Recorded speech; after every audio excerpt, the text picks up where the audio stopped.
Well, hello, everybody. Hello, hello, hello. Welcome to Full Sail. My name's Chris Ramos. You guys know who I am. I teach the visual thinking and writing class. It's a huge thrill to have Troy DeVolld here. He's going to talk about his book, The Insider's Guide to Reality Television. This is the one note that I wrote. Troy has worked on over 20 network and cable shows, including these are iconic shows: The Osbournes, The Surreal Life, The Bachelor, The Bachelorette too, right? Bachelorette, and Dancing with the Stars. Huge shows in the world of reality television. Troy is a member of the Academy of Television Arts and Sciences. He's a member of the Caucus of Producers, Writers, and Directors, and a member of the Writers Guild of America West Nonfiction Writing Caucus. Huge round of applause, please, for Troy DeVolld.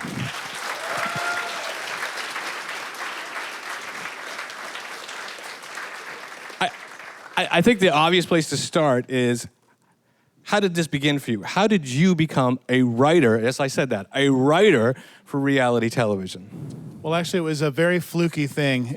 I graduated from Full Sail in 1996, and I was really interested in trying to get the student loans paid down. So I was an executive assistant with Time Warner for almost 4 years after I finished, and I didn't really start my career till I was almost 30. So in the meanwhile, I was trying to write screenplays and stockpile things and try to stay in communication with different producers that I'd met, so that when I finally got off my can and moved to LA, this was gonna be it. So I got in my car and I started driving to Los Angeles from Tampa, and I got about as far as Texas, and I checked into probably the scariest hotel room I've ever seen in my life. It was one of those places where you pull in, they give you the key, and you just see like an undershirt on the other side of a mail slot pushing the key through. There's a board with a nail in the room as the security system, that sort of thing. And that was where I actually saw MTV had a version of Fear that was a special at that point. It was just a one-time thing.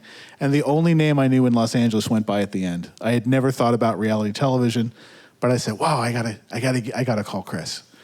But it's funny because you were telling me this story. So let's talk about when you were a Full Sail student, you were a film student. Yes. But your interest was always in writing. The interest was always in writing, but the reason that I had come to Full Sail in the first place was because I'd been producing a lot of smaller, like local television in Tampa, a lot of commercials. I had done Woody Woodpecker's 50th anniversary for Universal and the Jefferson Mint. Not exactly stellar stuff. But I came to Full Sail because I wanted to get an overview of the full process. Because I think that no matter what you choose to specialize in, if you have an overview of the full process, you're better off, because your arguments make more sense. When you're having a discussion with somebody and you're trying to explain your side of what it is that you do, you're a lot better off, I think, if you have that big picture. So what had happened was I got to Los Angeles, and Chris ended up hiring me as a longer transcriber. Fear actually did very well in the numbers that night and went to series within days after that. So I was working in LA from the time I got here. So just for the sort of unpack what a logger transcriber is. What a logger transcriber is in reality television is usually what happens is the field will shoot material and send it back, and then somebody gets paid to sit there and watch it in real time and make notes like, 37:15, they open the door. 37:25, Sharon screams and passes out. You know, that sort of thing. And it just makes it easier for the story staff to work from notes, as opposed to having people who are paid at a higher scale have to watch 100% of the material. It just helps them to catalog and define where things are.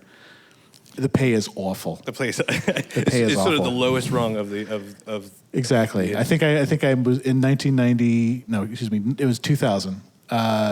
I think I was making $450 a week in Los Angeles, home of the $15 hamburger. So, and talk about what Fear was. I don't know if anybody can remember Fear. Fear was a really interesting show. Well, Fear, since everybody in this room is younger, Fear was a show where we took 6 kids and they were in a haunted location with these sort of clamshell cameras pointed at themselves, and they would complete dares, and if you could spend the night there without freaking out and going home, you won $5,000. So you would hear things and see things, and it was very really spooky. Scary show. Yeah, watching it alone in the hotel room in Texas with the board with the nail next to the door, not the smartest thing I could have done. Didn't sleep a lot. So what's interesting to me about this journey into reality television is you end up at MTV. MTV being sort of I don't want to say pioneer, but really sort of taking reality television to the next level as a network. Can you? Well, you can say that about MTV. I mean, the MTV, you got to remember, MTV, these are the people that brought you The Real World, which was the first Real House reality show that I think we ever had in this country anyway. And that's 20 years ago, 1992. 1992. Yeah, I mean, it's been forever. And they are still on the cutting edge, and there are things that I watch. I can't stop watching Catfish. I don't know why, because I already know it's going to end badly every week. No one's ever going to pop out and go, "My God, you look exactly like your photo." But it's just they're still coming up with things that are very clever, and they're doing things that are just kind of silly and simple and offbeat. You know, I still, Silent Library I can watch for 6 straight hours. It's all fine. Well, and it's really interesting that they went from music television to being basically all reality-based programming now, and they were really sort of leaders in it. It's sort of interesting to me because I worked at the lowest rung in 2000 for the UPN network, and I remember in programming that Mark Burnett had brought Survivor to UPN to be a UPN show, and they turned it down. Womp womp. and UPN is no more anymore. but you know what that show would have looked like if it got on UPN. Right. So it's a good thing. It's a good thing. It's a good thing. You talk about in your book, and I think it's a chapter title, and you mentioned over it. You say story is story, and story is written. Yes. What does that mean? Well, here's the deal: is anything that you can learn about story for traditional scripted television or film can be applied to reality television. We're still dealing with, I do a show right now. I do Basketball Wives and Basketball Wives LA for VH1. Our structure is we have 6 acts. You have to be able to cliffhang out at the end of every one of those acts. You have to have a certain story progression. You have to have so many A, B, and C story beats in every episode. These are all the same things that you contend with in traditionally scripted television. It's all exactly the same. The only difference is that when you're putting a reality show together, what you're doing essentially is reaching into a bag and pulling out refrigerator magnets and trying to figure out how to arrange them into a sentence that makes sense. So that's the difference. And you're sort of compressing time, right? You're It's really the number one job that you do in reality television is figure out how to compress time. So how does that relate to, or let me ask the most obvious question. Well, what are you writing? Well, it depends. If you watch, there are certain shows like, is anybody here familiar with a show I did for True TV that was called Black Gold? It was a show about people that basically they drill for oil in Texas. It's one of the Tom Beer shows, the guy that does Deadliest Catch and whatever. Those shows, it's all voiceover. It's all host narration. Even when you watch a show like Dancing with the Stars, you have guys, Dave Boone, who has won several Emmys in the recent years for writing for the Tony Awards and a lot of things. He's kind of in Tom Bergeron's ear, like feeding him jokes, and he's in charge for sort of the general structure of the show. Brian Gibson and I, when we were on the show in the 2nd and 3rd season, were in charge of all of the pre-taped material that ran before the people performed every week. It was sort of like, well, here's the recap of where they went dancing this week. And we would do goofy things like send George Hamilton campaigning for votes in Beverly Hills or whatever we did. There's a lot of writing that's done there. There's a tremendous amount of outlining that's done before and after. You do outlines before you go out in the field. You determine your story beats for the week. You're always sort of saying, well, if you guys can have lunch and talk about what happened last Thursday, then we'll have a scene that'll go here. And if you guys want to talk about how you're getting ready to go on a trip to the Cayman Islands, then you can talk about that over here. All of those things are beat out. It's a lot more like traditional writing than you might assume. You're not necessarily putting words in someone's mouth. Although I have on occasion had things where I sit down in an interview and a celebrity will look at me and say, "What is it you want me to say?" As opposed to just answering questions. That's an awkward situation because I don't sound a lot like most people. Is that the danger of putting actors on reality shows? Well, actors on reality shows, I'll tell you, actors on reality shows are very often kind of obsessed with perpetuating their image. Like they want to be who they think everybody thinks that they are. And what ends up happening is you get these weird, unnatural meltdowns when you get on camera and you think that, well, I'm just going to let them see this side of me. Yeah. And then after about 2 or 3 weeks, you're just so tired of trying to put up that front that it looks like you're just having a mental disconnect and your brain is floating away.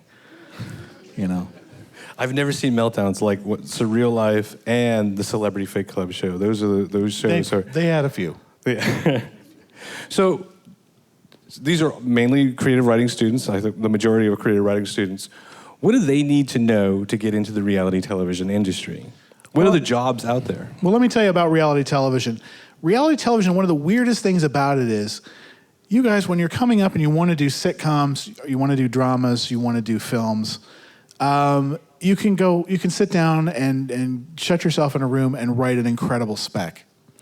With reality television, there's no way to spec reality television. There's no way to prove that you know how to do anything. So it's one of the last things in the industry where there's really any sort of an apprenticeship that's demanded of you.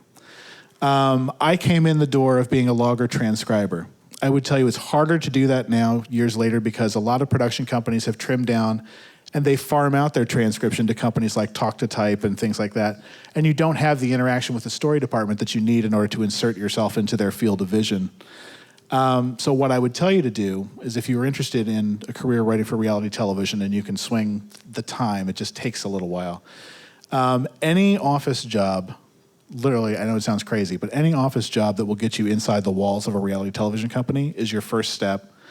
The story producers that I have on staff with me started as logger transcribers. I had a guy who was a story analyst for Arnold Kopelson, who is now a story producer on one of my shows.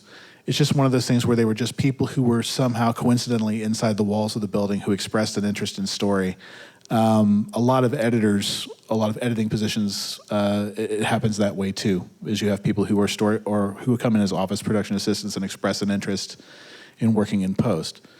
The key thing I would tell you is, when you do get in the door, talk to the story department. What I did when I came in as a logger transcriber is my hours were 7 p.m. to 3 a.m., and it was literally me and one other guy from NYU in the building who would push himself away from his desk once every 3 hours and yell, "I'm a director. I didn't go to school to learn how to do this." To log a transfer, yeah. Right. Yeah. So what I started doing was coming in at 4 o'clock in the afternoon, and eventually the executive producers of the show noticed I was coming in early, and they're like, "Why are you always coming in and just hanging out early?" And I said, "Because I need to learn what to do from the story department so that I can eventually get into story. And besides, I wouldn't have any FaceTime with you if it wasn't for me coming in early." And those guys still think it's hilarious that I used to come in at 4 in the afternoon. But anything that you can do to get yourself in front of the story department or higher will eventually open those doors for you in story. So, and go through this. What I thought was interesting in your book is you talk about nobody's credited with being a writer usually on these shows. There are story producers. You had some really weird titles for the Osbournes, like daily, like yeah. I believe, the only dailies coordinator in the history of reality television. Yeah. Because I was brought onto that show, and the person who ran the story staff, they had hired me first, and then they hired this person to run the story staff, and she said, and I quote, "I really don't like to work with people I don't know." So then they staffed out, and I was just sort of in a hole downstairs going through tapes and sort of saying, well, here's a storyline you could follow, here's a storyline you could follow. So it's almost like you were logging and transferring. I mean, you're looking at the footage and you're finding scenes. Right. It was a weird sort of go-between limbo-like existence. But my office was right under Michael Mann's office, so I could hear him screaming and yelling into the phone during the day, which made it fun. What skill set do you think writers need right now going into the industry? Because you talk about being able to maybe cut what you call a string out, which is sort of a rough cut edit of a reality show, of your story. How important is that to know the technology, to know Final Cut, to know Avid? Well, here's the deal: is reality television, the tools have been changing for a while. Is when I first came in. Is everybody here familiar with just like a regular 2-column audio-video format? Like it's all your audio cues are on one side, all your video stuff's on the other side. That's how we used to script out our reality shows. And what would happen is you would do that, you would give it to one of the AEs, the assistant editors at night, they would string everything out and pass your loose version of a script over to an editor for the editor to then pick the ball up and run with it.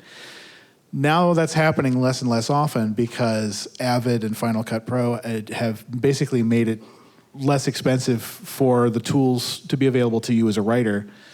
So when you're composing things and slinging things around, it's very easy now to sort of do that string out yourself If there are missing interview bites or things that you need, you drop in a slate where, Terry says, I can't believe that she doesn't know how to cook or whatever it is, and you get that pickup interview bite later.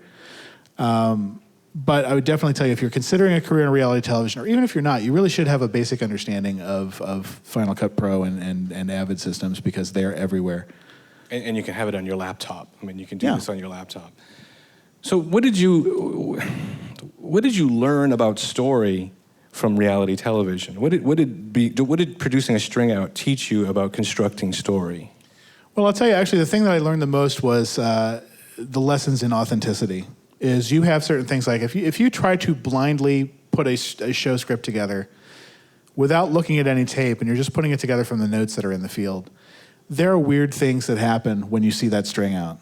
I see a lot of arguments where an argument is semi-produced, like a director will say to someone in the field, listen, she really said some horrible things about you last week. You really need to confront her. You really need to bring it this week. The phrase, you really need to bring it this week, if I never hear it again, because I know that what's going to come on the end of that is the worst scene work I've ever seen.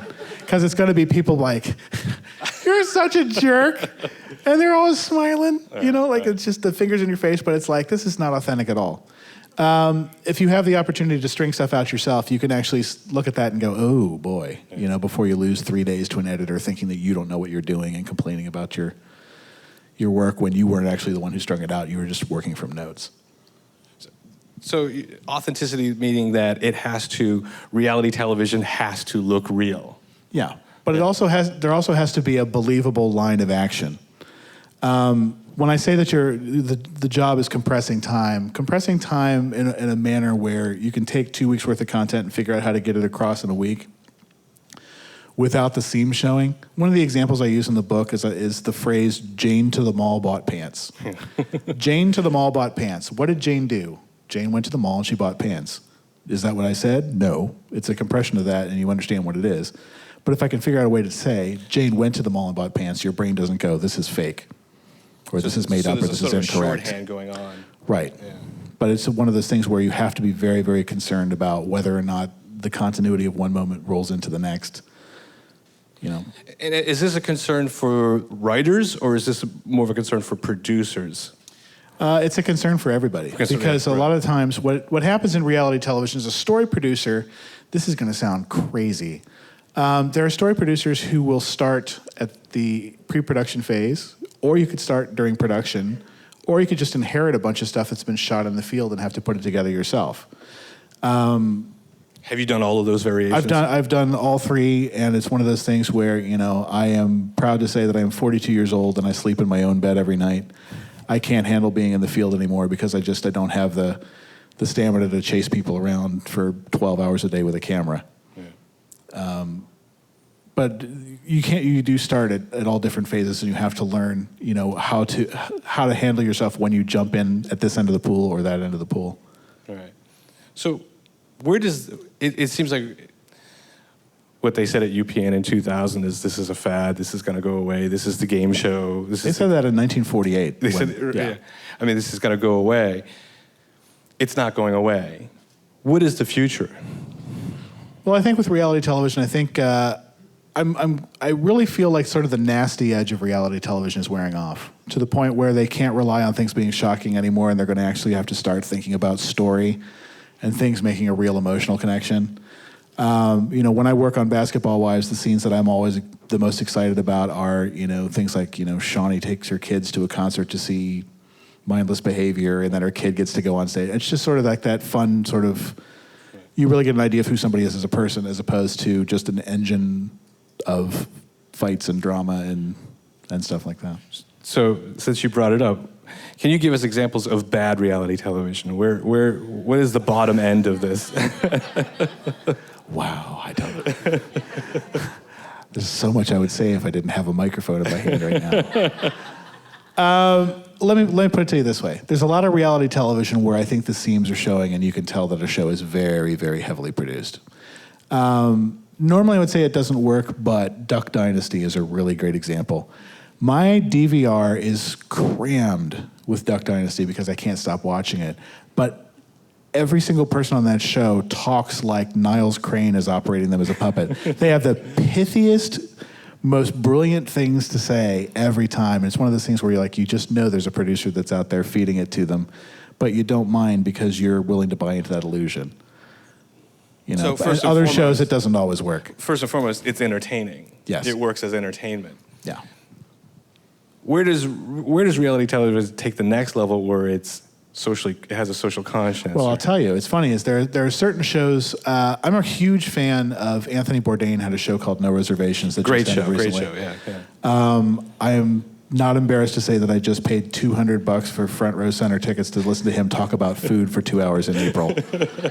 Anthony Bourdain. Here's what, in case you don't know this, Anthony Bourdain writes 100% of his own copy for that show, or wrote. It's over. I'm going to start crying if I remember that it's over. But I mean, the guy got nominated for an Emmy personally, several times for that. But he also wrote a comic book. Did you know that he wrote a comic book? I did not know he wrote a comic book. Yeah, I got to get on that. Yeah, a cooking comic book. But I would also say, when you talk about things being more socially interesting, a lot of people look at me cross-eyed when I talk about. There's a show called An Idiot Abroad. And Carl Pilkington, who is this goofy radio producer who works with Ricky Gervais and Stephen Merchant, travels to all these different places in the world, sort of against his will, and has a miserable time doing things that are extraordinarily mind-expanding. And I always say it's one of those things where I think it's sort of the way that we would have Archie Bunker now from All in the Family, is it's a guy whose worldview is constantly being assailed, and he's just not interested in any new information. He's just going to process it when he has to. And I think that when we watch that show, I at least, I'm again 42, got my first passport last year. Wow. So I'm not sitting at home and just pretending that there's not another universe out there. The theme here is sort of fish out of water. Is that where that story's going? Yeah, but it's one of those things where I think that there's a lot of shows now that I think that really expand your curiosity and make you want to do things. I'm really fascinated by shows on Food Network. Anything that makes you sort of want to try something at home. Nothing I've ever tried at home that I saw on Food Network ever worked out properly. I feel the same way about the home improvement shows. Exactly. Yeah. They need to do a show where they open the show and somebody calls a contractor and then they sit there with their arms folded drinking orange juice while somebody does everything for them. Just writing checks. Paige, that looks great. When I saw the show The Hills, right, I thought, this is either brilliant or this is the worst thing that could ever happen, and that I couldn't see the line, but I knew the line was there. Right. It's a show about people chewing food and looking at each other. It's an amazing. But I couldn't wrap my head around, is this real, or are they just really bad actors, or are they having, Well, no, I think with The Hills, it's one of those situations where I talk about how there's certain shows where you're trying to produce a story, and you're like, well, you guys, if you could talk about this, if you guys could talk about this, if you could talk about this other thing. That's what they did with The Hills, and they were really trying to just create something that just looked beautiful. And the problem was, when you have a reality show that from a perspective of being shot beautifully, by default, your brain wants to say, this is completely phony. Yeah. Right, so even the stuff that was probably actually happening, because it was beautifully framed in their gorgeous, lush 16:9 gorgeous. Great sound. Yeah. And then at the end, when they did the little tip to all the people that thought it was fake, and they swore on the movie lot and so, and they back away, and there's the jerk rolling away the backdrop. Can I just say that at the end of the Osbournes, they did the same thing, where Ozzy did the fake takes of "I love you, but you're all effing mad." So the Osbournes was there 10 years earlier, but I'm not counting the Osbournes. Well, the Osbournes did a lot of interesting things, right? I mean, can you talk about how that was sort of groundbreaking in its own? It was, and I'll tell you an interesting thing about the Osbournes. If you ever want to lose your mind, go online and look at the credits of the story producing staff from that show. When you want to talk about how story is story and story is written, this is the rundown of the staff. You have Melanie Graham, who used to write for Saturday Night Live, head writer. Sherry Brooks, who was a writer for Caroline in the City and lots of other sitcoms. Henriette Mantel, who was my personal mentor, who got me most of my early jobs, who also played Alice in the Brady Bunch movies, which is fantastic. Wow. Sue Kalinsky, who was a writer who worked a lot on Sex and the City and a bunch of other stuff, and has been a guest on Curb Your Enthusiasm in a couple of episodes. the executive producer, Jeff Stilson, was the co-creator of the Ali G show. I mean, So it's like a who's who of... It's like a who's who, but these are all people that come from these extremely strong scripted backgrounds. And what ended up happening was all of the things that happened on the Osbournes, the way that they were able to shift and shake everything down, those comic sensibilities carried through into how they composed those scripts in post, and you have a lot of very authentic action that played for comedy better than I think almost anything that was on the air for 4 or 5 years after it. I agree. And that reminds me, so how has reality television influenced sitcoms? Well, I can tell you how reality television has influenced scripted material in general. I had a really interesting conversation. Does everybody here know who John Wells is? That does Southland and basically adapted ER for Steven Spielberg. During the course of, I was active with the Writers Guild and trying to organize reality television for a period of about 7 years. And John came on as the president right around the end of that time. And we had talked about how when he was doing ER, he said one of the things that he really thought was interesting was when you used to watch a medical drama, it was a bunch of guys in lab coats standing in a hallway talking about how this was going to happen, that was going to happen, and a call would come Marcus in. Welby type show. Right, Marcus Welby, where, your ailment is your husband doesn't love you anymore. Well, I'll give you some advice, and that'll be fine, and by the way, you should take some aspirin for your foot. Yeah. But he said that it was one of those things where people almost they don't believe anymore in certain types of programming unless they see the severed hand or the blood gushing all over everything. Right. Because we've seen real medical procedure shows on television, we've seen real cop shows on television, and it pushes us to want more authentic entertainment even when we're going back into our traditional scripted stuff. And in the book, I'm lamenting how it's like I grew up watching Alf and Knight Rider and all this crazy guy. It's like a cat-eating puppet was like something I had to watch every week. And now that sort of sense of whimsy is sort of falling out of television's stuff. It's just there's no. But I wonder if it'll come back. I hope it does. Yeah. Because it makes me angry. Like I'm like shaking angry every time they cancel something that Brian Fuller has done. Brian Fuller is the most imaginative person, I think, in television, with the possible exception of Joss Whedon. And every time he puts on a show, it goes for a season or 2 seasons, and then just nobody's watching it because it's too fantastic and weird, and that's what I want. Do you see a relation with shows like, and it started as a British show, but with like The Office, with they are supposedly doing a reality show, right? So there's that. Well, the mockumentary is cool until you realize that somebody's been producing a documentary in an office for 7 years. I'm like, you guys are really inefficient if you're still following these people around. All right, so let's open this up to some questions, writing questions, reality TV questions. Hillary. My question is a little more about pitching reality concepts. Something that a lot of people in the area are doing when they have an idea is producing a sizzler reel. And I just wanted to know what that needs to look like and what other prep work you need to do. Do you need to come with an idea of where the episodes are going to go? Casting, how is that all wrapped up in each other? I will tell you the whole deal. And what is a sizzler? What a sizzle reel is, basically, there are 6 or 7 different kinds of sizzle reels, which is the first thing you should know. If you do a web search, a friend of mine, Dan Abrams, just did a beautiful sizzle reel presentation with the PGA where he breaks down all the different types of sizzle reels that you can be making. What I typically do is I do something that's between 1 and 3 minutes that gives you an idea of who's the star of the show, what's the show about, and why is this thing going to be entertaining. I was trying to think. I will do this. If you guys can remember, I have a website that's realitytvbook.com. If you drop by there, I'll see if I can put up a link to maybe one of the sizzle reels that I've done for a show in the past that maybe hasn't sold or has faded away a little bit. But you can kind of see how those get put together. The best sizzle reel, by the way, in history is available on YouTube, which is the pitch for the Muppet Show. But that's a scripted thing.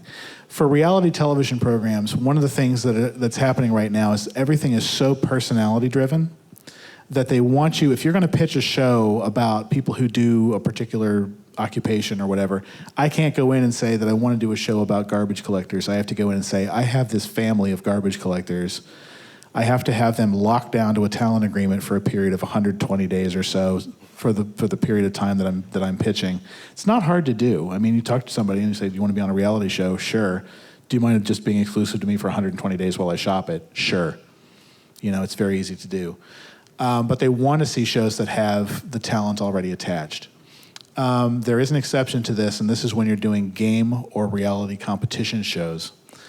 Those shows, the one thing that I would tell you where most people screw up is they have an idea for a show, it's a competition about X, Y, or Z, and they forget to include what's referred to as elimination metrics, which is, if you do this, you're off the show. This is the mechanism that ensures that one person goes home every week. Like if I pitch a show where it's like, and a bunch of people have to guess whether something is right or wrong, and then whoever's wrong goes home that week. Well, you could send one person home or 5 people home. That show could be 3 weeks long or 8 weeks long or 10 weeks long, and you can't control who goes home. So that fails as a pitch immediately. I would also tell you that when you're doing a sizzle reel, you don't have to necessarily spend a tremendous amount of money on it. There are a lot of people that I know that do, one of the things that Dan Abrams refers to is the rip-o-matic, which is where you cut a reality show sizzle reel using just text and clips that you've stolen from YouTube. I'm very big on not infringing on anybody's copyright, but if I'm putting something together to present a concept to one person in a room somewhere just so that they understand what I'm trying to say by showing them nice flashy images as opposed to relying on me being able to describe something to someone who may not be that imaginative, then I might do a rip-o-matic the night before and just say, this is what we're intending to do. Was that 15 times more information than you asked for? I felt like I was just going. Awesome. Can you tell us what the budget would be, though? I mean, is this $10,000, $5,000? For a sizzle reel? Yeah. The most I've ever spent is $15,000. $15,000, and it took me several months to make. It was a pitch that I was doing with somebody that I plug every chance I get. If you don't know who Allie Willis is, please look up alliewillis.com. She is the most fascinating human being who ever lived. But I wanted to pitch a reality show with her. Ultimately, it was a bit of a tough sell because she's not 25 years old and wealthy. She's a person who has spent her entire life reinvesting in different types of creative endeavors, and as a result, has co-written records that have sold in excess of 60 million. She wrote September, Boogie Wonderland, a bunch of songs from Beverly Hills Cop, the theme song from Friends, co-wrote The Color Purple for Broadway. Is just an amazing person. But I followed her for a period, it was months and months and months. We flew to Detroit with her to show her going back to where she grew up. I don't regret spending a dime on it, even though the show didn't sell. But it sounds a little sad that footage is going to go unseen. Like, it sounds like, could you repurpose it? Well, Allie still has it, and the nice thing about Allie is that she saves everything she's ever done. She has documented her life since the 80s. So if you want footage of her in her living room working with James Brown on a song, you can go to one of these 17 network Macs in her house and pull it up from her machine room in the basement where she stores everything she's ever done on video. Again, astonishing person. alliewillis.com. Please check it out. Questions? Hi, how is the process of structuring, for example, a competition show like Dancing with the Stars different from like a regular show like the Osbournes? And which one do you enjoy the most? Sure. I like to change it up every 2 or 3 years. If you look at my resume, I'll flip-flop from a reality competition show to a docuseries and whatever else. With a reality competition series, one of the things that's so strange about it is you want to make sure that everybody's getting a fair shake. So when we produced all the background material for Dancing with the Stars, for example, I had a person who was a much lesser-known celebrity than the rest of the people who were participating on the show who happened to be of Latino descent. And I wanted to do a package that would somehow appeal to whoever that I thought that she might be able to get that vote so that she would have a fair shake on the show. Well, the week after that, George Hamilton came on and was talking about how his grandfather was Argentinian, and it was all over for this woman because the demographics started voting for somebody else. If you're going to do reality competition, it's one of those things where you have to have a real sense of fairness in the way that you're portraying people, and you want to make sure that everybody's kind of on the same level, even though the personalities are pronounced. You don't have villains as often in those shows. If you do, your villains have to be identifiable. I would actually tell you across the board, this is kind of me rambling a little bit, I'm sorry. Across the board, when you have villains on reality television shows, you can't have somebody who's a jerk 24 hours a day, 7 days a week. I did a show called Flipping Out for Bravo that they did the very first season on that. And it's about a guy who flips houses who has OCD. And he is very sort of snippy with his staff, and he wants things a very specific way. And it was one of those things where you had to figure out ways to redeem him every once in a while, otherwise the show would feel really old and stale and awful. So you had to make sure you included a scene where he did something generous or kind or very open. With reality competition shows, I don't like them as much because I don't think you get into everyone's personal stories. They're not as much fun to produce. I think they're more fun to watch. I think So You Think You Can Dance is probably the zenith of this is as good as you can get on a reality competition series, because you have that visceral thrill of the competition that you don't necessarily have even with Dancing with the Stars sometimes. As far as one or the other, I would just tell you that, again, I don't think that you have the turnaround time on reality competition shows, also because they're typically airing every week. You have sometimes 4 days to turn around a show like Dancing with the Stars and produce all those segments. So there's a lot of things that go undone that you really wish you could have done, like if you had a little bit more time. But it's such a pressure cooker. So if you're doing something that's airing, it's a little tougher. But I prefer doing docusoaps, docuseries. More questions? This might be hard to answer, but when you think of a show like Survivor that has lasted for so long, are there certain things you can point at that has caused that show to be such a success that you see, or that you can Yeah, think there of? is. One of the things I think is the greatest thing about Survivor is smart enough that it takes ordinary people and puts them in an extraordinary situation, which is a prerequisite for almost any good reality competition show. But what's really great about Survivor is that it's so easy to understand what keeps you on the show or what you'll get sent home for. And it's kind of the full package. It's like there's performance, and then everybody has an opinion of you as well. It's a super easy thing to understand. If you look at it, there's another show that Mark Burnett did, same creator. What was the... No, it's the Pirate Show. And I forgot the title of the Pirate Show. Pirate Master.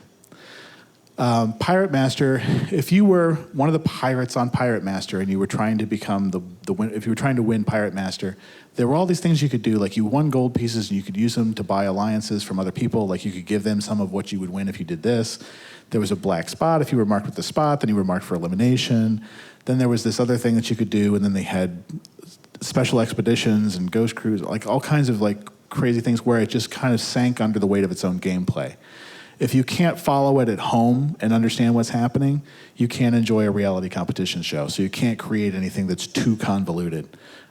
Survivor, again, is just so simple that everybody understands working. It's the same thing with The Amazing Race. It's why it's going to run forever. It's just such an easy thing to understand what the gameplay is. How important are the character choice? I mean, how important is picking the right people in these situations? Well, the casting is everything, because you're always casting for conflict, which just adds texture to your show. Now, are they tested? Is there like what is that process? Well, there's a casting process, which depending on the show could be people sending in tapes by themselves. They could go to different cities and set up castings where people will come in and talk about themselves. Typically, what you're looking for are people where you're assuming that there's going to be some reason for them to butt heads, so that it's not just sort of the get-along gang for the 13 weeks that you're on the air. The best example of casting I've ever seen was on Surreal Life Season 2. They had Tammy Faye Baker Messner, and they cast her, and they cast Ron Jeremy. So you have an adult film star and a former televangelist in a house together, and you assume that there's going to be some sort of negative interaction between them, and they ended up getting along, which was an even more surprising nice people. thing. Yeah, it was even more surprising that they ended up becoming friends. So again, it's just casting. That's what they're really looking for in casting. It's not this person is outstanding or this person can really run up a rope ladder. It's, is this person going to fight with the guy that we had in here 20 minutes ago? You mentioned this in your book, and I think it's a fair criticism, and you address it, but I sort of want you to address it again, is the problem that some people have with reality television is, nobody looks real, right? These are all beautiful. Everybody on Survivor is buff and ready, you know. Rarely do you see the older guy or whatever. Except on Survivor. One time, yeah. Yeah, so is that factored into casting? Is that a fair criticism of reality television? Well, no, MTV for a while, they had a thing where, and they even make fun of it, if anybody's seen Romeo and Michelle's high school reunion, is they go in to try to get cast on a reality show, and they're like, our cutoff is 25. They push the little application back. Sorry. There's a real obsession with youth on television that I think it's a little bit sad. And it's one of those things where I think there are a lot of young people that have a lot of depth of personality and character, but I also think that we get to the point where, you know, I have never wanted to sell a show more than the show with Allie Willis, because she is fascinating. Like when she throws a dinner party, she just says, okay, you can come, but your girlfriend can't come because I want this person and this person to get together. The first time I went to her house, it was me, RuPaul, Gail Zappa, like Pamela DeBar. It was She's like this crazy. Yeah, she's producing her parties. Like she's so creative and energetic and fun, and the fact that she's always approaching everything with this sort of sense of wonder, like she's doing it for the first time. I thought, what a great show! Like people that can think they could start doing anything. Nope, sorry. She's how old? September, Boogie Wonderland. That was like 30 years. That was like 1970 something. So would there be an alternative distribution place, programming place for a show like that? There may be, but I don't know what it is. You don't know what it is? We're getting to that point now where there's a lot of companies that are doing really cool stuff, not necessarily just with scripted or unscripted or any one particular genre. There's a company called View Guru right now that the content that they're looking for is stuff that they can take as a piece that's 2 hours long and cut it into 5-minute chunks and do it as webisodes and then air it in another country as a movie. Like it's these sort of weird, sort of segmented types of writing. I've never seen anything like it before, but a lot of the stuff they're doing is really interesting, like Last Booth on the Left and things like that. Mm-hmm. People are fishing around and trying to find alternate ways to do things, but I don't know that we've hit on whatever the magic formula is that monetizes it and makes it worth doing. The monetizing is the big issue. Yeah. Because I think if you put this out there on Vimeo, you would have the hits. It's not about entertaining people out of benevolence. Like, you know what, I really wish people would enjoy seeing something. You know, I'm just going to take all my life savings, and then when it's over, I'm going to live in a hole and say, I made that show about that 85-year-old guy that can play the banjo with his feet. More questions. I'm thinking, I'm laughing because my background is in documentary film, and it seems like that's what, it just always dies on the vine, right? Well, documentaries are one of those things where, congratulations, you broke even. You get to, you can do another one. Or you sign a deal with Snag Film, and maybe you can pay your phone bill this month, and that's it. Yeah. More questions. One more question about the pitching process. So we talked about the sizzler reel and the different mechanisms for that. But are there any kinds of pitching documents? I know if you're trying to pitch a series that's regular television, you need episodes and stuff like that. Well, let me tell you that and then give you more information than you asked for, which is what I specialize in. See you guys tomorrow. That's why you're on our advisory board. That's I got a lot of advice. What I would tell you is there's a thing that you can do that's called a one sheet, and the one sheet will typically be a log line, a basic synopsis of what the show is going to be about. You could do something bigger and actually do a 4 or 5 page treatment for your show. I created a show that it was a dating show that had a lot of travel, and I basically proposed a series of locations for the first year, activities for each location, a complete breakdown of what was going to happen on the transport. So it was completely spelled out. Let me tell you what the problem is with having these things with you in a pitch meeting. If you leave somebody with a one sheet, here is a true tale of terror from Troy. I had a meeting at Sci-Fi Networks with a guy named Stu Sweezy, who is as brilliant an executive as you will ever meet. I had the world's preeminent Gothic cabaret musician tied to a show about sort of mysterious things that that have sort of fallen through the cracks of history. took it to Sci-Fi, pitched it. He was in love with her. We had a great time. We had an amazing pitch. He actually said the phrase, "This is the best thing that anyone has ever brought to Sci-Fi." I left by one sheet. Now the thing that existed in his head is on paper and can be looked at by other people who might not have the benefit of being in a room with me and hearing me talk about it passionately. He took it upstairs, showed it to the head of Sci-Fi. The only image on the sheet is a taxidermied orangutan in a photo from the turn of the century dressed as Napoleon. That's it. He said, I walked in, I gave him the one sheet. He said, and I quote, he says, "It's too dark for Sci-Fi." And he hadn't even read the sheet yet. So we have the distinction of creating a show that was too dark for Sci-Fi. When it was something that, if you have the opportunity to keep it conversational and not give them a one sheet, then Stuart's passionate communication of what we had pitched might have gone over better with the head of the network. So if you create something that basically is like, this is what the show is, then all that wandering that you do in the room in conversation, which you should be doing in a pitch, you're never going to sell a show where you walk in and you say, "My show is this," and the person says, "It's great, but can it be about motorcycles?" And you say, "No, sorry." Your answer to everything is yes. Your idea, you're going to sell the show, and if they come up with something that makes your show so different, then you can pitch that same show to somebody else. So do you take the one sheet with you when you leave? I always have the one sheet in the pouch with my laptop. So I show them the sizzle reel on a laptop. I never leave a DVD. I don't want anybody to have anything into perpetuity. I just want I'm going to show it to you right now, and it's going to live here until you decide to write me a check or to partner with me. This is the other thing I'm going to tell you. When you are putting together pitches as a new show creator, which is like walking into the Army recruitment office and saying, "I will join if you will make me a general." When you create a show, what you're actually going to be doing those first several shows is you're going to create shows that you have a personal stake in.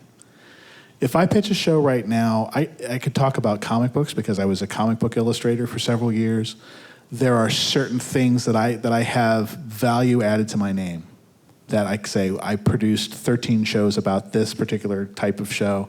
I know this thing back to front, and that's why I'm bringing you this kind of show.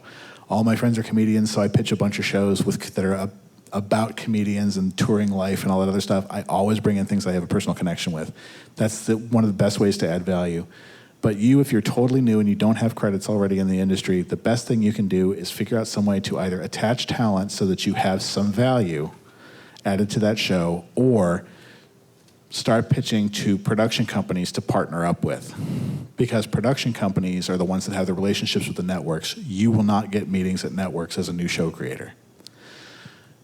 To that end, told you I had lots of advice. To that end, what I would say is when you start looking at production companies, when you create a show, never create a show just because it's something that you enjoy, unless it's something that you're willing to sit on for 2 or 3 years until a network comes around that is airing the type of show that you want to do. Nothing is worse than taking a meeting with somebody and presenting them a show that's completely outside of their sphere of interest, because then you basically disrespected them by saying, "I'm going to waste your time pitching something that you will never make." If I want to sell a show to HGTV, the companies I'm going to go to are High Noon and people who do lots and lots and lots of stuff for that network. You're going to create a show for a network and find a production company that has an existing relationship with that network. Go to them, demonstrate that you have a knowledge of what it is that they do. And just say, "I have a show that is a little bit like this thing that you do for this person. I think it's in your wheelhouse. I'd like to come in and pitch." It'll work 10 times better if you do it through an entertainment attorney or an agent. Agents don't develop new talent the way that they used to. So I would tell you, you're almost bound to have to do it through an entertainment attorney anymore. I have now run dry of information on how to pitch a reality show.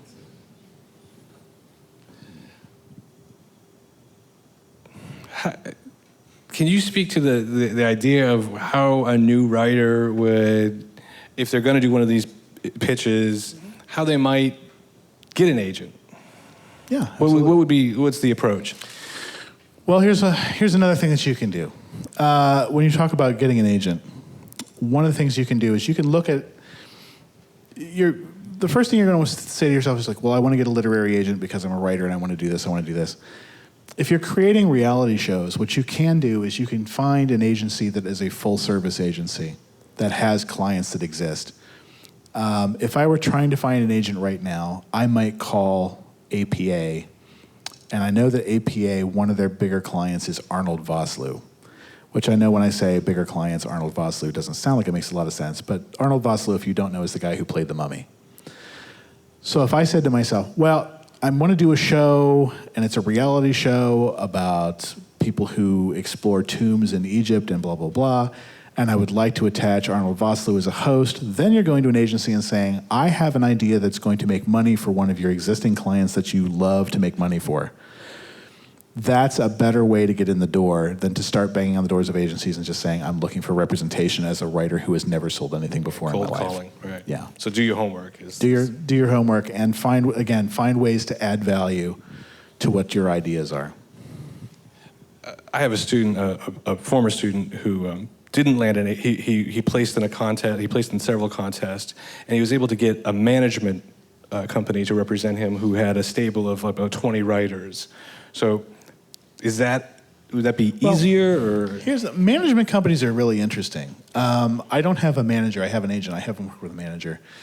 I had some friends of mine who are comedians who had a show called Reno 911 for a while. They have a management company called Principato Young that they're clients of. Principato Young, in addition to being a management company, also sort of puts together these deals for TV shows. So they're also producing in addition, which is something that agents can't do.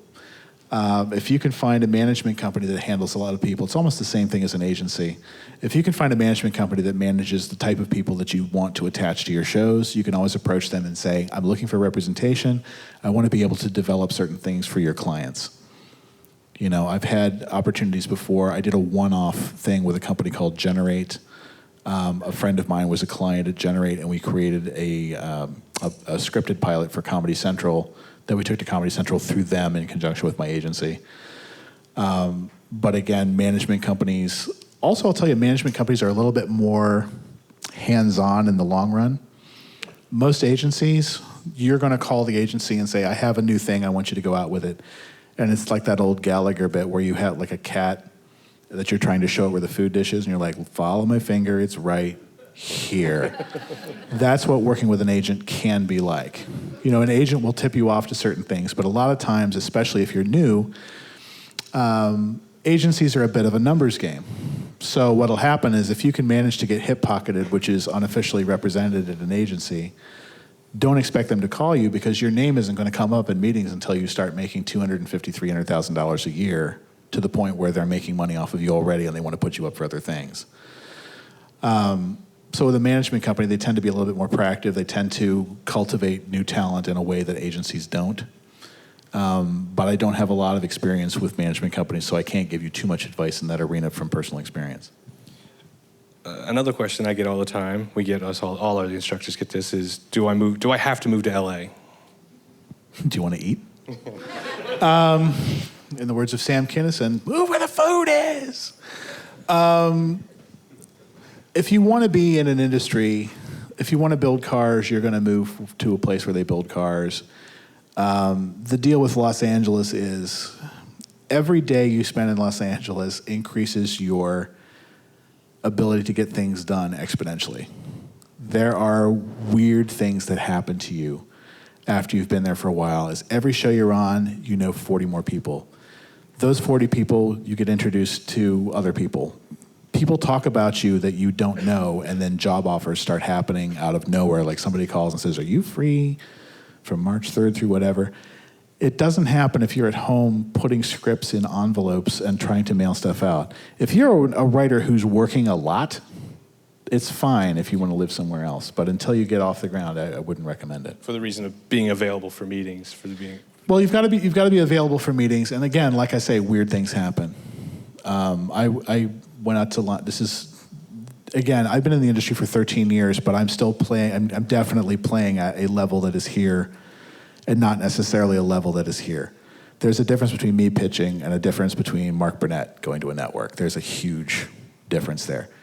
But I was in a restaurant and it was recognized by an A-list producer because I had been on the Today Show talking about reality television like a week before, which was really freaky to me. But it's because I'm in Los Angeles and because I'm having those sorts of interactions that I'm getting to meet those people.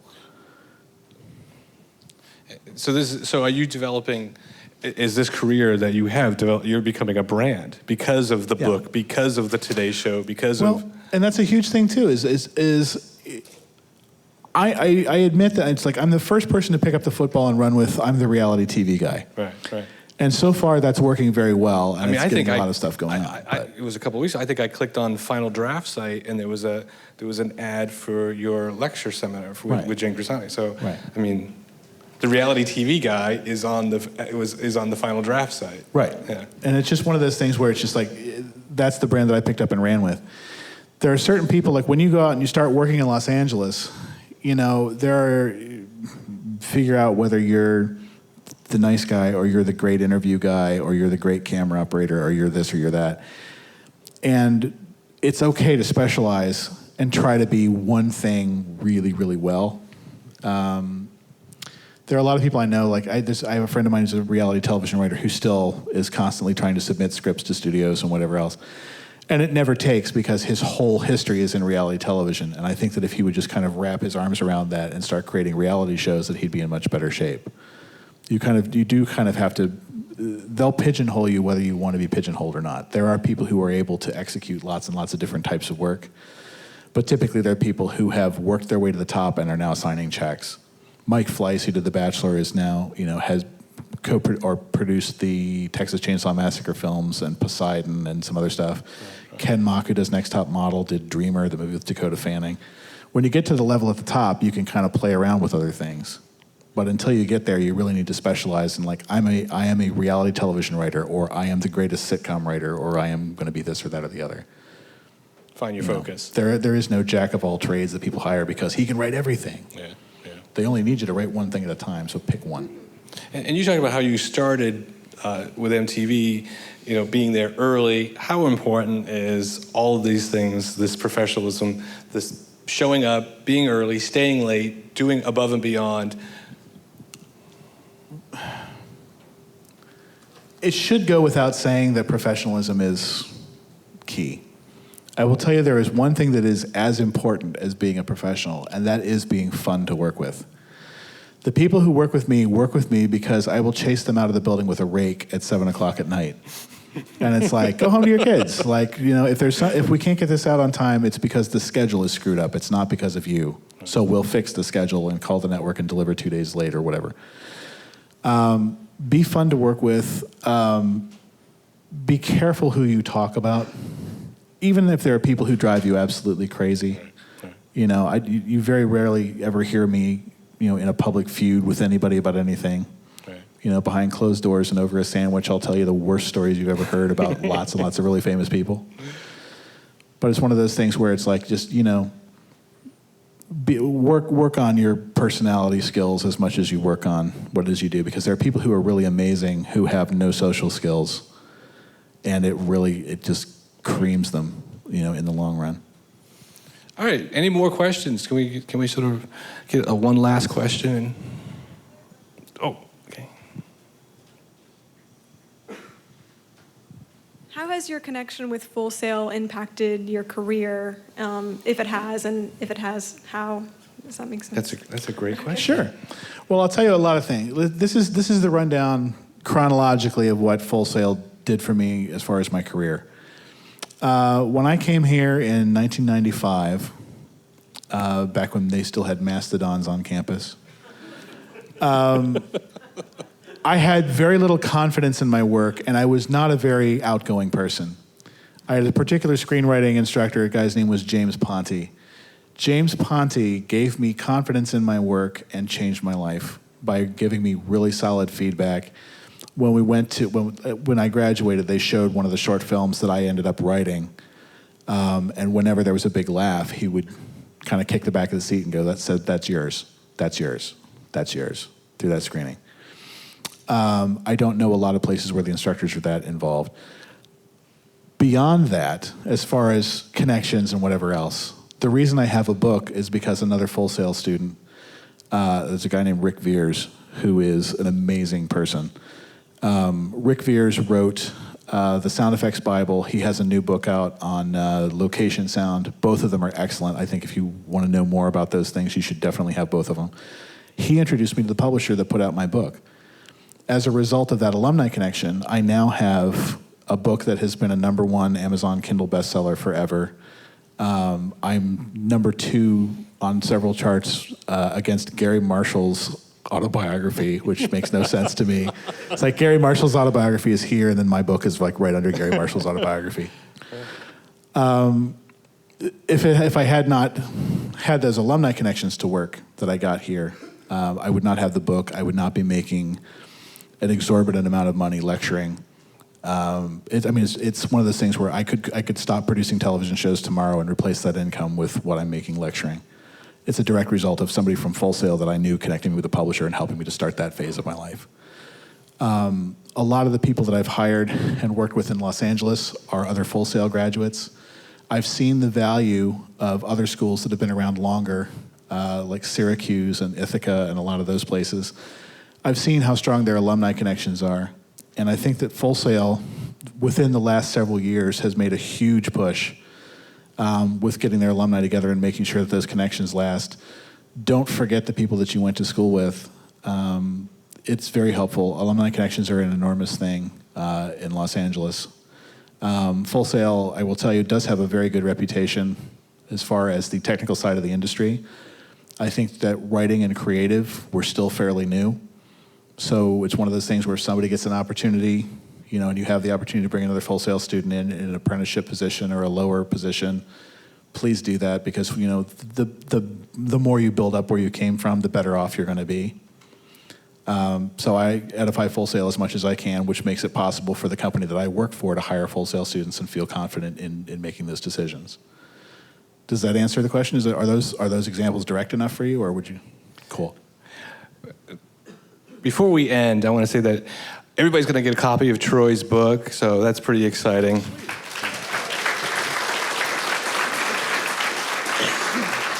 And I don't know how many books on reality TV are out there. I think there might be a few. But this one is probably, well, as a documentary person reading your book, I found it extremely informative, practical, and real advice, real tangible advice, real practical advice, not a lot of fluff, not a lot of industry stories, just real, almost an MFA degree in production, of reality television production is in that book. So it's a fantastic book. And it's interesting where storytelling is going to go with reality television. So thank you so much, Troy.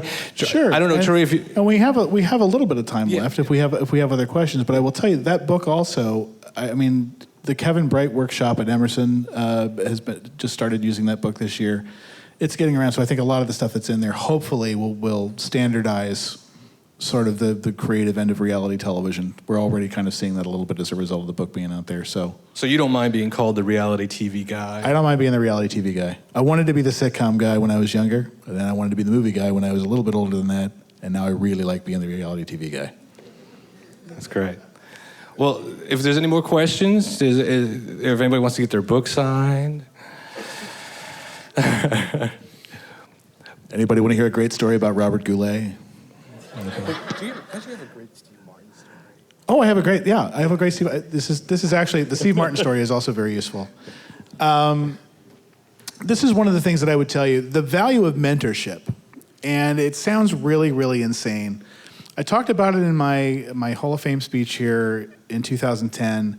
I tell everybody, find somebody who knows more than you and hit them up for information. Very simple thing. Just tell them, I just kind of want to learn from you. It's not like I want to get in your way or shadow you, but can I just ask you a question once in a while? You establish a friendship with somebody at that level, and it's going to be very helpful.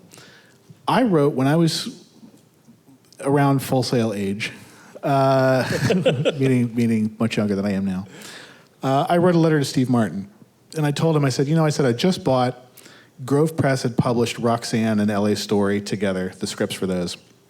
And I wrote him a thing. I said, it's just one of those things where I love your writing. I try so hard to emulate the way that you write because I'm never disappointed in anything you write. This very sort of gushy letter. I was at my parents' house in Tampa on a Sunday, and the phone rang, and this guy on the other side says, I'm looking for a Troy DeVolld. Is he related to you? And I said, well, this is Troy DeVolld. I said, I'm at my parents' house. He says, Troy, this is Steve Martin, and I'm calling to tell you that you need to read a lot more Chekhov. And I said, all right. So 20 minutes later, my folks came back from the grocery store, and I'm sitting on the phone in the living room. My mother's like, who is it? Who, you know how mothers do, like, who is it? I'm like, I'm on the phone with Steve Martin. Who? Steve Martin. I'm on the phone with Steve Martin. What? Just talk. What? Who is it? Steve Martin. People love to give advice in a way where they don't feel like you want something from them other than that advice. Finding a mentor is not about an employment opportunity, or can I come work for you, or can I shadow you, or can I follow you? Although I will tell you, you don't get what you don't ask for. Steve Canis got his first job after he wrote a letter to the Coen brothers. But seek out those mentors and the people who are going to be able to help you. I have a group of people right now who are guys that I joined a thing called the Caucus for Writers, Producers, and Directors. A lot of these guys are people who made a ton of television in the 60s through like the 80s and early 90s, some of them even beyond that. All of them have information, and it's important to have a history of the business because, as Stephen Cannell once told me, it's important to know how much ground that people have lost because of the way the corporations have taken over the media and vertically integrated. If you understand how the media works and if you understand the history of it, you're in a much better shape that when you meet somebody that you are articulate and able to speak beyond your years about how what it is you do works. People like that. You can turn yourself into an old soul with a little bit of extra work, and it really makes people believe in you. So that's the parting shot, is go find yourself a mentor. Don't let it be me, because I'm super busy. I will say that, if you have specific questions about reality TV, you can always drop me a line at realitytvtroy@gmail.com. There's 3 years worth of stuff online at realitytvbook.com. You can go there. There's lots of entries on how to write super trailers and super teases and how to do better quality interviews and things like that. So much information is on your site. Is it true your nickname was Story Troy? Yeah, as I worked on a show we had two Troys that were on the set, and the walkie would always go, Troy? And I'd answer, not you. Troy? Yes, not you. So we finally were just like, just call me Story Troy. And Story Troy stuck to the point where when I get hired, people are like, we got this and so, and Story Troy's got this and got that the other. There are worse things, I think, in life than to be referred to as Story Troy. It's not so bad. It's kind of like, all right. So bad. Exactly. Thank you so much, Troy. Thank you.